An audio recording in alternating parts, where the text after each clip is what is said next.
Белата куќа му посочи на Гласот на Америка 3 причини зошто председателот на Кенија ќе го прекине речиси 16 годишниот период кога ниту еден африкански лидер не беше почестен со државна посета.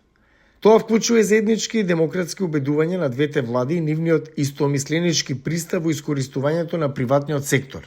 Но главната причина, според новиот виш креатор на политика на актуелната администрација, задолжен за Африка, е неодамнешната одлука на Кенија да се наметне на глобално ниво нудејќи 1000 безбедносни припадници за Хаити. Ја избравме Кенија од неколку причини. Број 1 е партнерството меѓу Кенија и САД, кој е изразна од регионално кон глобално. Бевме навистина задоволни од начинот на кој кениците имаат лидерска улога надвор од нивниот регион. Аналитичарите велат дека државната посета е голема работа. Тоа е највисоката дипломатска чест што може да ја додели нашиот председател. Тоа е типично показател за многу блиски и важни билатерални односи. И подигнувањето на Кенија на ниво да речеме Јапонија, која беше последната земја во државна посета.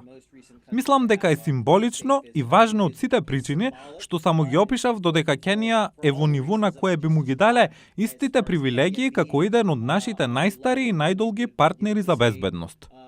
Браун рече дека Вашингтон има цел да ја искористи посетата за да постигне договори во области како што се технологијата, управувањето со климата, олеснувањето на долгот и здравството.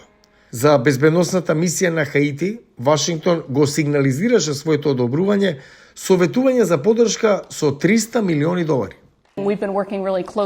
Има тесна соработка. Како што можеби знаете, во тек е планирање веќе неколку месеци.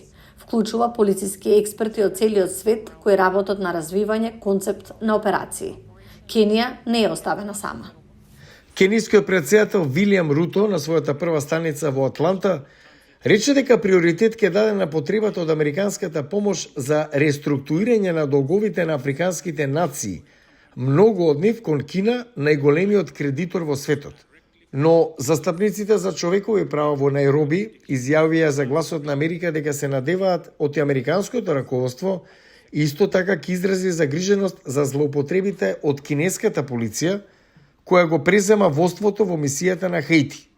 Има стравувања околу предложената легислатива за која вела дека им се заканува на малцинствата паралелно со пат на медиумските слободи. Го гледаме ова како одлична можност да се фокусираме на почитување на човековите права и владењето на правото поради многу причини. И САД и Кенија се нации кои се проектираа себеси како нации кои што веруваат во овие вредности, а државната вечера е можност на вистина да се фокусираме на тоа. Големи очекувања за државната посета на кенискиот лидер во Белата куќа.